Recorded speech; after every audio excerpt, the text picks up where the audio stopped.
Hey, hey, hey, it's another beautiful day. It's raining where I'm at, so I'm really excited. My garden and my new apple tree got some fresh rainwater today. So anyway, and I like to hear the rain pitter patter. Yep, it's me, Tina, the girl in the garden. So as we all know already from previous videos, my garden did not produce. I was looking because my dog just went outside and I thought he was running back in all wet. I was like, oh no. Anyway, so I actually went to a local fruit and vegetable stand and got tomatoes. I got a whole bunch of tomatoes. My first thing was getting the first box dehydrated, which I did. So watch for the videos on what we do with that tomato powder. Today, what we're going to be doing is we're going to be making tomato sauce in the Instapot. No sugars, no salt, no nothing, just vegetables. All healthy, yay! So anyway, I am just going to point the camera down at what I'm doing and let you see all that, okay? All right, let's see if I can move it. All right, well, I'm not sure you can see that good, so I'll do it like this. So here we have 3 red onions, 2 celery, 3 large carrots. I actually did 4 because the 2 were small. I've got my Instapot here on saute.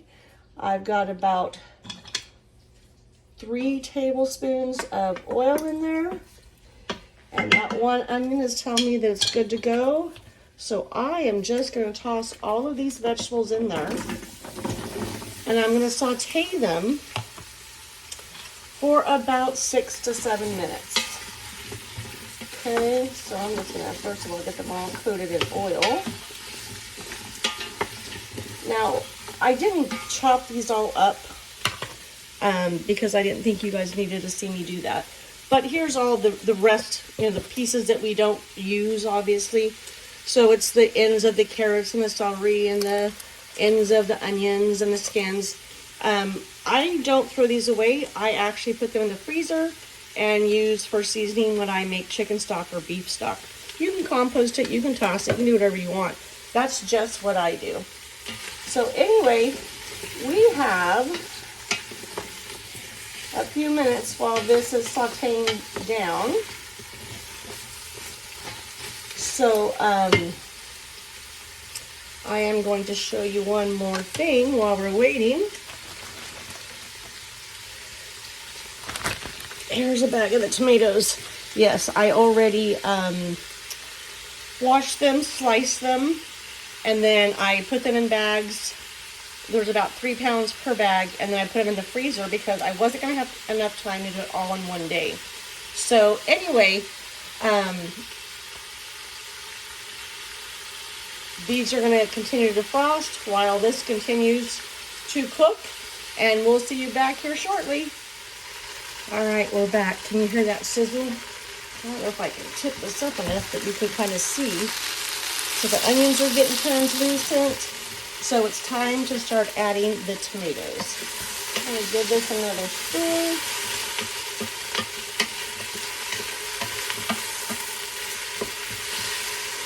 And yep, the Instapot is going to stay on saute. All right.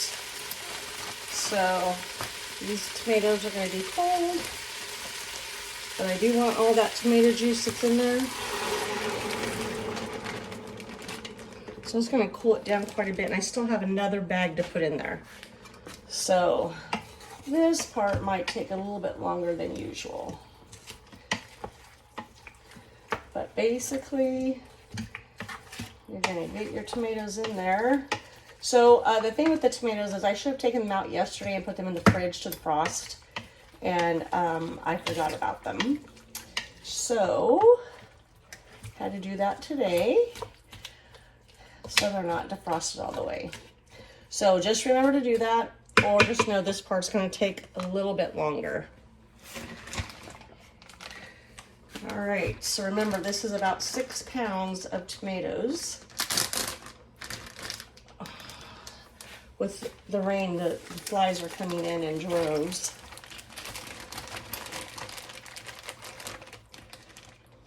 All right. So that's our 6 pounds. As you can see, we have a block here. So I'm gonna get it submerged and get it warming up.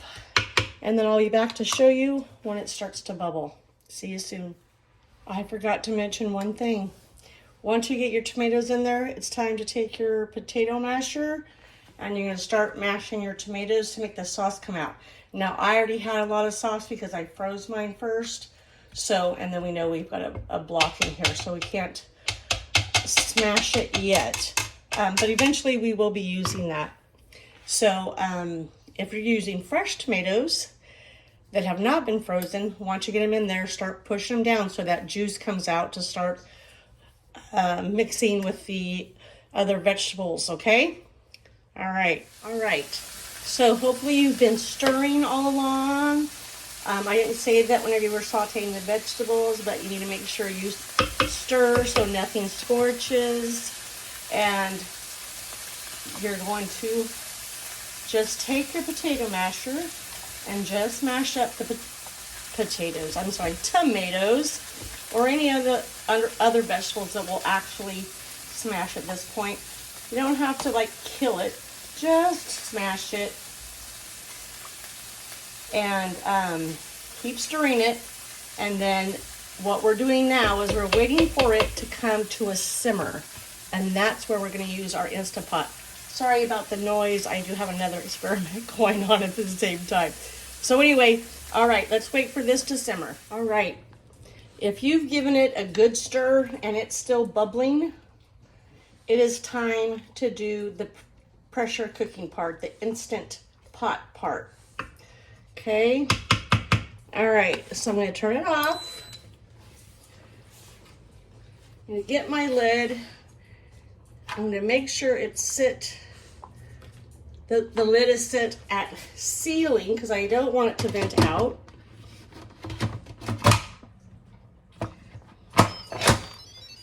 Okay, so I'm going to make sure that's it over there. And then I'm going to turn it on manual for 6 minutes.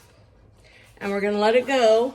And then when the 6 minutes is over, you're going to let the steam release naturally without you opening to vent it. Okay, so just leave it alone. Wow, that's like it took forever, huh? Whew. All right. Oh, dogs are barking. Sorry about that. All right. So turn off your Instant Pot. If it's completely released, the little button in the back is down, right? Okay. So we're going to go ahead and take this off. Whew. I smell a strong sense of tomatoes. Oh, yeah. They cook down really good. So let's see if I can get the camera up there to show you. Can you see that?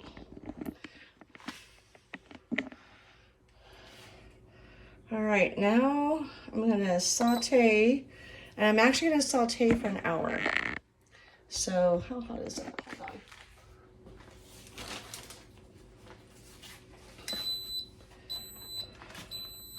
Just gonna see if I can see. Okay, you can't see very good. That's okay. You're gonna saute it for an hour. So my saute only goes on for 30 minutes.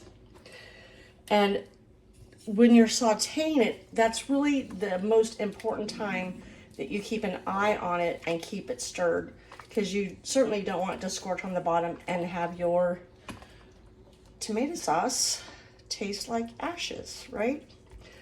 All right. So since we have an hour to go, we're gonna let that do its thing on its own. Remember to keep stirring yours. And the other thing you can do, I don't do it at this point, but the second 30 minutes I will come in and I will start smashing again for the bigger vegetables like the carrots and celery. So you can do that whenever you want. I always do it the last 30 minutes because by then they're good and soft. All right, I'll see you back in an hour. All right, we're on our last 30 minutes, still simmering away. Now, this is really, really hot. So if you do go to mash Please be careful. You might want to put on some cooking gloves or something, because if it splashes, it does burn. But we're going to take care of any lumps at the very end. So if you don't want to do it, you don't have to do it either. So let's finish up our last 30 minutes. All right, well, my timer just went off, so I've turned off my Instapot. I'm going to give it a good stir, make sure, because it stays pretty hot quite a while. Whew, and that steam is hot too. All right, so I am going to give it just a little bit to cool down, but the next thing I'm going to do, oh, I forgot to plug it in. Well, not unless I plug it in, huh? Is I'm going to use my immersion blender to chop this all up. My immersion blender.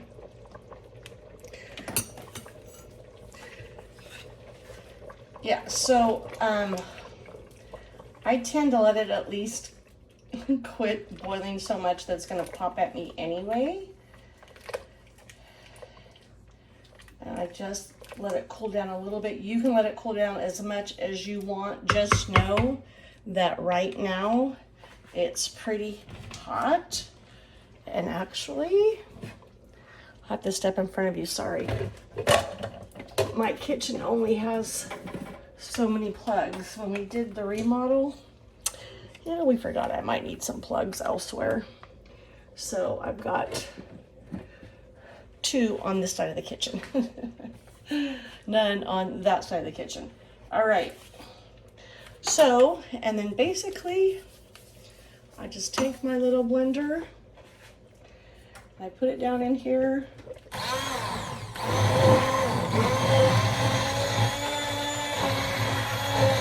You can see all the steam coming up, right? Yeah, it's hot.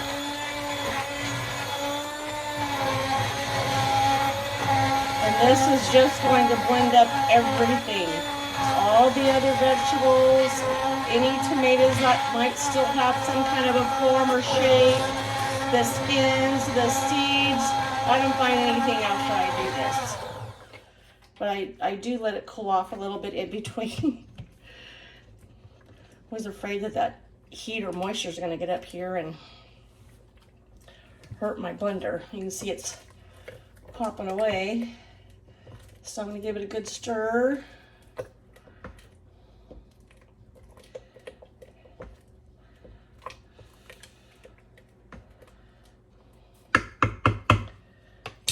All right, let's do this again.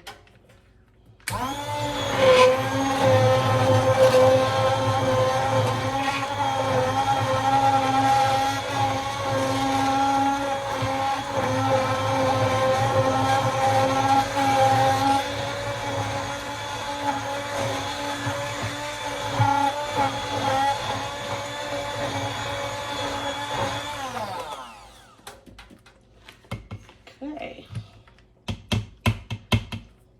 Set that over here.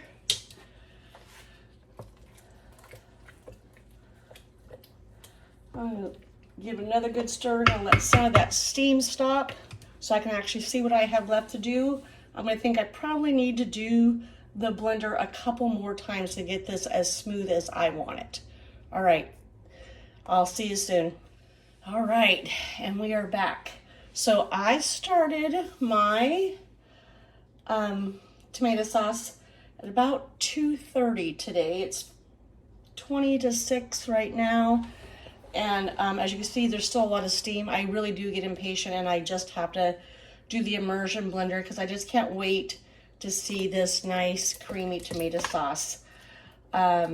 So basically what I'm going to do now is I'm going to cover it because, like I said, it's rained and every time we let the dogs in or out, 100 flies come in. So I'm going to cover it and I'm going to let it come to room temperature. At that point, you can freeze it however you want to freeze it. I put 2 cups in a Ziploc bag to freeze. But I always, once it comes to room temperature, I always put it in a bowl with a lid, and I leave it in the refrigerator overnight. I just think things just mingle better in there. I don't know. So anyway, so tomorrow, then I will put the 2 cups in Ziploc bags, and then I will lay the bags flat in the freezer and freeze it. And that is how I make my Instapot tomato sauce. And no, we're not tomato sauce snobs, but when you look at the back of a tomato sauce can, one of the things that worries me is natural flavorings. Well, isn't natural flavorings tomatoes? And if so, why would it be listed twice? Because tomatoes is actually the first listed on the can. And then, of course, you know, we use it to make marinara sauce. A lot of people do. Marinara sauce. Tomato puree, tomato paste, diced tomatoes in tomato juice, citric acid. You're going to have citric acid if you can it. Calcium chloride. Now I'm concerned. Onions, sugar, salt. I'm concerned there too. So, excuse me, in this way, we've got pure tomato sauce, no extra seasonings, no extra flavorings. It's just tomatoes and vegetables. So the one thing we had to learn is when we were making marinara sauce or sauce for lasagna or whatever we wanted to use it for, pizza sauce, we had to do a little bit more seasoning or different types of seasoning. I don't mean we didn't pour a cup of salt in there because that's defeating the purpose, right? So we just used to use more herb blends instead of salt. And we have very much enjoyed it. So I hope you enjoy this video. And if you do, don't forget this. And don't forget to hit the subscribe button. And when you finally grow your 1 tomato plant, now you know something you could do with the tomatoes. I keep wanting to say potatoes. Now you know how you can process those tomatoes to store all year long and enjoy the freshness, right? All right. So hopefully we inspired you. And you know what? I would say go to the store and buy 6 pounds of tomatoes and some carrots and some celery, and then try it. What if you don't like it, right? You don't want to waste your homegrown tomatoes on something you don't like. So anyway, thanks for spending the time with me. It was really fun to have you here and to show you how I make tomato sauce. So have a good evening, and I'll see you next time. Bye. From me, Tina, the girl in the garden.